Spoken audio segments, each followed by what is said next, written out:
What's up guys, Kyle here again, and today we're gonna check out the Ampeg VL 501. Let's do it!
Alright, hope you guys are doing great out there today. If this is your first time here at my channel, my name is Kyle, and what I do is I take awesome high gain amplifiers, guitars, cabs, speakers, pickups, overdrives. I record them with a simple SM57 setup, and I give you guys the unprocessed audio on your end. So if you're into E standard thrash riffs, drop C hardcore riffs, and dudes that are constantly doing weird things with their hands for no reason, you're in the right place! Consider hitting the like button and subscribing on your way out so you don't miss any more of my stuff. Thanks! Alright guys, so today on deck we have the VL 501 by Ampeg. This is one of the Lee Jackson designed Ampegs that is essentially a 50-watt modded Marshall, much in the vein of all of the popular 80s modded JCM 800 circuits. And that is really all that I know about this thing. When I saw this pop up, I was familiar with the VL 1002 because I demoed that on my channel before, and I currently have one in my possession. But finding info on the VL 501 was kind of difficult. So typically when I find an amp that I'm not familiar with, I'll start searching the old forum posts to see if I can dig up any information. And basically all that I could find was people saying pretty much nothing but bad things about how these amps sound. It's pretty well known that the old Lee Jackson design Ampegs had a lot of reliability issues, and that was mainly due to cost-cutting circumstances. Like Ampeg just basically wanted him to use all the cheapest parts possible, and unfortunately that resulted in a lot of these amps kind of melting down or catching fire. But other than that, I couldn't really find anything, any video samples on how this amp really sounded, so I kind of purchased it hoping that it would sound as good as my VL 1002. As you guys heard in that intro clip, I think the amp sounds incredible. I am really happy with how it sounds. And yeah, I'm really excited to show this amp to you guys. So what is it? Essentially on the front, you see it's basically like a single channel JCM 800 style amplifier, but kind of in the vein of the JCM 900 SLX. It's got two different gain controls, one for preamp and one for gain. I don't know if there's any diode clipping in this amp. Frankly, I don't care, because whatever's going on inside sounds really good. You have your standard EQ controls across the board here, and then right here we've got an interesting attenuator. I'm not exactly sure how that works on these amplifiers, but I do know once you kick that in, you can kind of quiet the amp down pretty significantly. So that's a cool function. And another cool thing about this amp is it features 6550 power tubes. And I generally like the sound of 6550 power tubes. It's not a massive difference, as any tube, you know, doesn't make a huge difference, but they are a little stiffer, a little punchier in the low end, and I think that a lot of Marshall circuits can kind of benefit from that. So, with all that information out of the way, let's hear how this thing sounds. For that intro clip, I was using my Balaguer Typhon with the Seymour Duncan SH6 distortion pickup in the bridge. And out in front, I had the Friedman Buxom Boost kicking the front end of the amp into some serious overdrive there. We're gonna turn that off. We're going to put all of the gain controls back to 9 o'clock. We're gonna put all the EQ controls back to noon. I'm going to learn how to talk in the meantime, or at least hope to learn how to talk. We're gonna kick that presence back down to noon as well. I'm gonna answer some Facebook messages. And yeah, let's see how this thing sounds. Let's dial in some tones.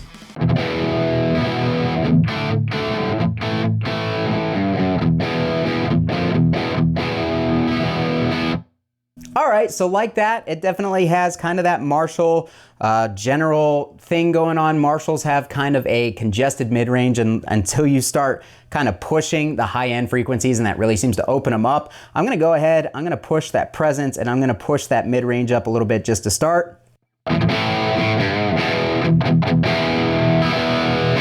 Now we have some of that Marshall bite and aggression, and I'm already liking how this sounds.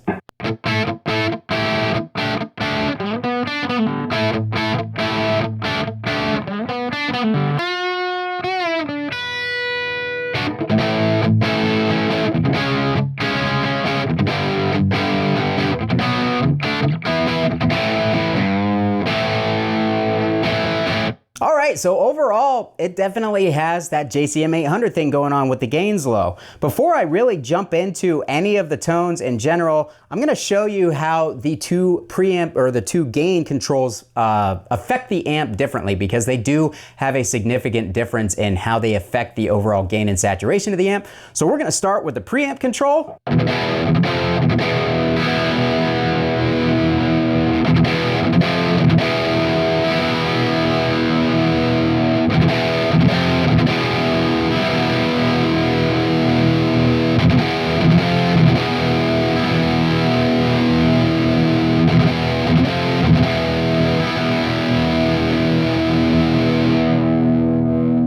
Okay, so much like the traditional JCM 800 style gain control or preamp control, pushing that up not only increases the saturation, but it also kind of fattens the amp out a little bit. It darkens it, it adds some compression. Some of those high-end frequencies get rolled off. A lot of the low-end frequencies tend to get moved forward, and it really kind of just makes it sound a lot bigger and a lot fatter. But if you're going for like the tight and percussive thrash metal thing, that's not really what you want. You want the saturation without the chunk, but if you're going for more of a hard rock thing, the chunk is a good thing. So we're gonna move over to the actual gain control.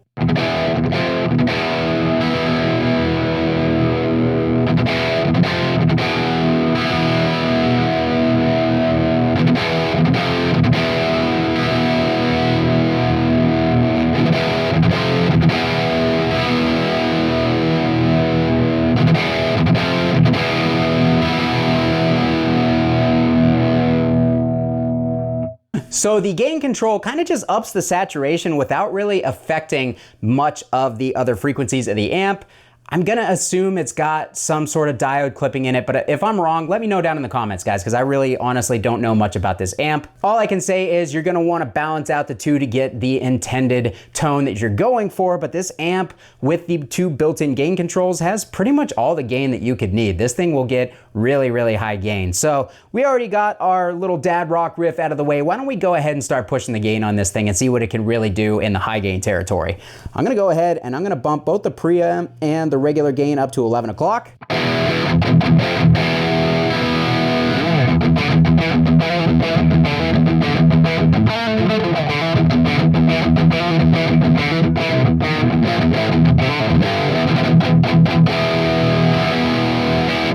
So even just doing that, it already has gotten pretty significant boost in the saturation department. We're gonna go ahead, we're gonna push both of them to about 1 o'clock.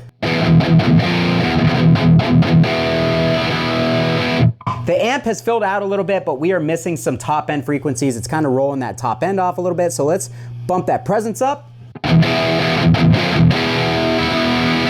Now we have a little bit of top end clarity and presence back. And honestly, it sounds pretty good. It sounds pretty saturated.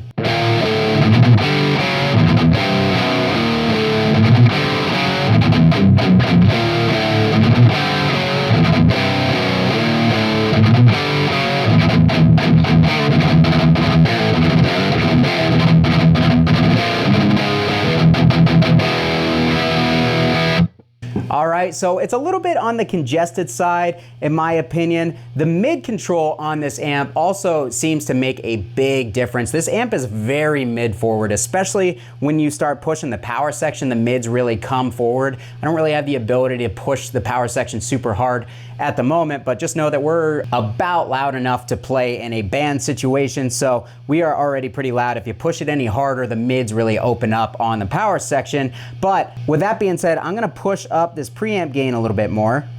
And I'm gonna show you how much of a difference the mid control makes on this amp, because it's big. That's what she said.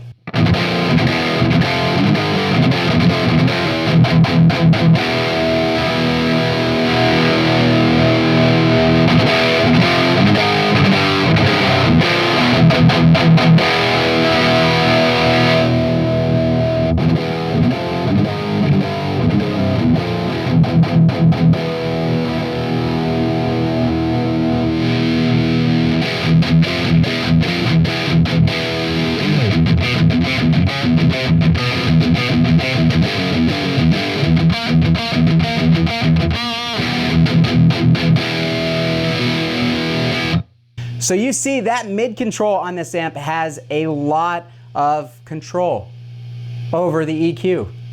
It really makes a huge difference in how this amp, how the EQ is shaped. The mid control on a lot of other amps, maybe necessarily not that night and day difference, but it can either be really super honky mid forward, or it can be super scooped trying to get those old school Metallica tones. So a big difference does a big difference. It makes such a big difference, okay? Words are hard for me. So we're gonna dial that mid back a little bit. We're definitely gonna dial that treble back because this thing does get pretty bright.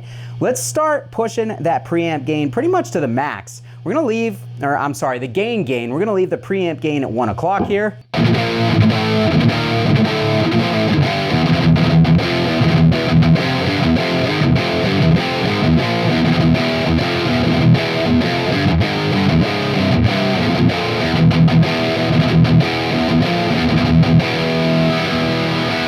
So we have a lot of saturation. Now, if we were to push this preamp gain up as well, you can already hear there's more noise coming through the amp. It's gonna be more saturated, but it's also going to push those low end frequencies and start sounding really fat.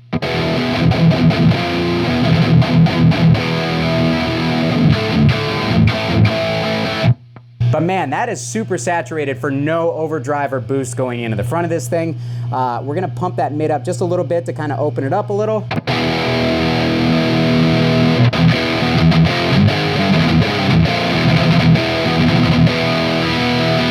It's still fairly tight, but that low end is muddy just because I think that there's so much gain going on. Let's pull back this gain a little bit.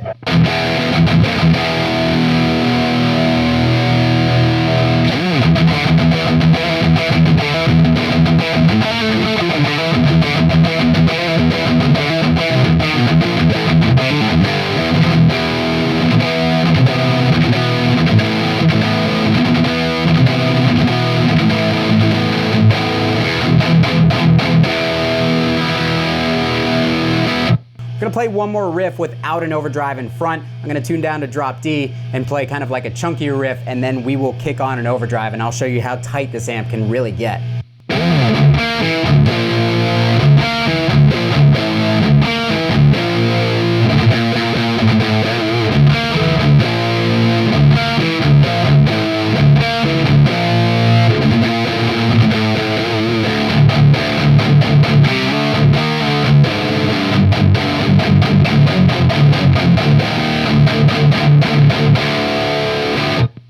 So it's really fat, kind of bloated in the low mid sounding. The high end is rolled off a little bit and the notes kind of have a roundness to them.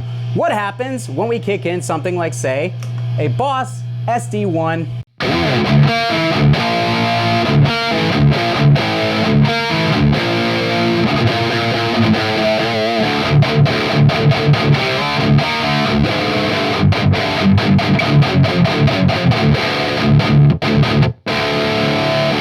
Completely forgot to play a note there, but otherwise, yeah, this thing now sounds way more clear, way more present, way less round. We actually probably need a little bit more gain from this gain control here, and I'm going to up the low end a good bit to get some of that low end punch back because the SD1 does remove a lot of the lows and low mids.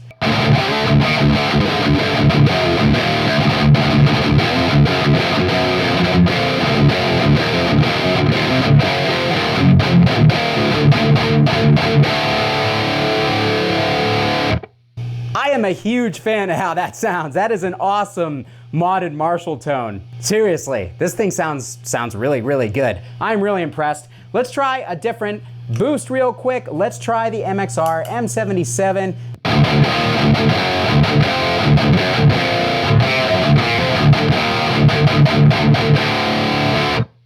I am a fan. This amp sounds awesome, seriously. All right, for just a second, let's go back up to E standard.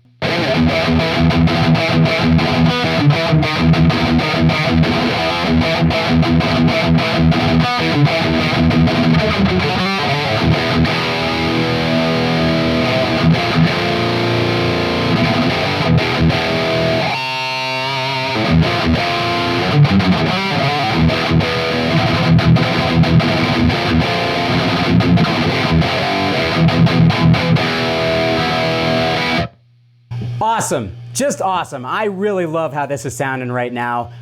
Let's grab a guitar with active pickups real quick just to see how it responds to active pickups.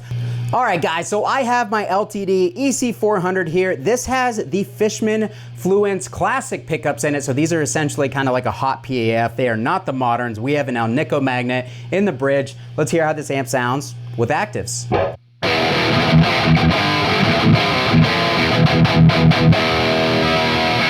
All right, so not as much output, surprisingly, as the SH6. Let's go ahead and hit that bump. Let's turn that 100 hertz up. Let's remove some of the high frequencies from the MXR, and let's turn the presence down just a tad on the amp.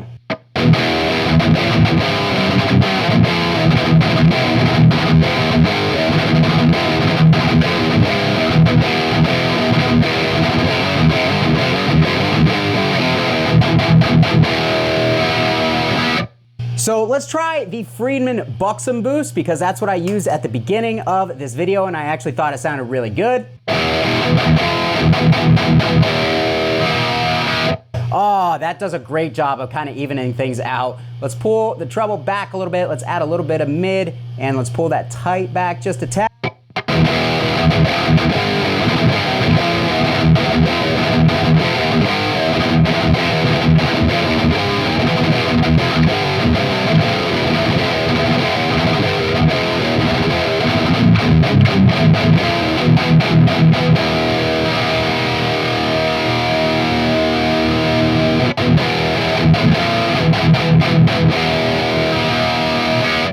Sounds incredible, guys. Seriously, I'm a huge fan. This thing is awesome. Let's go down to drop C, play a hardcore riff and call it a day on this amp, but this thing is a winner through and through. As long as it doesn't catch fire or melt down, I will be fully happy with my purchase here.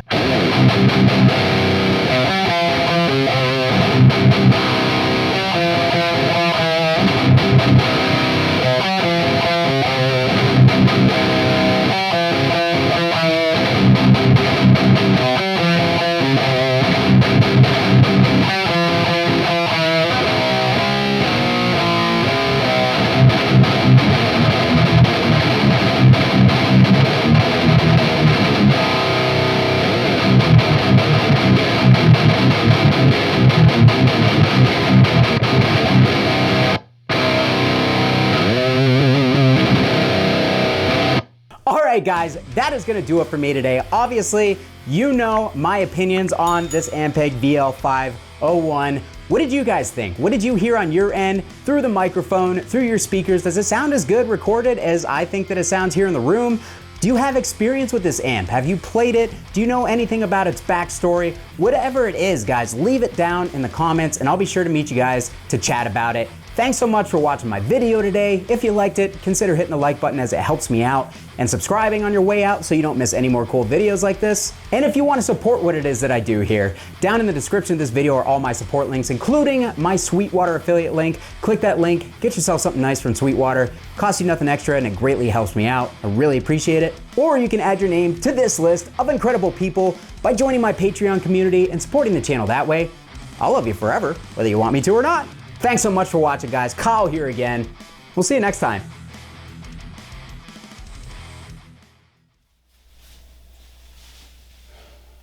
You know what this wall is missing?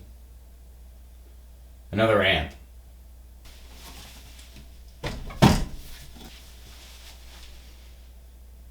There we go.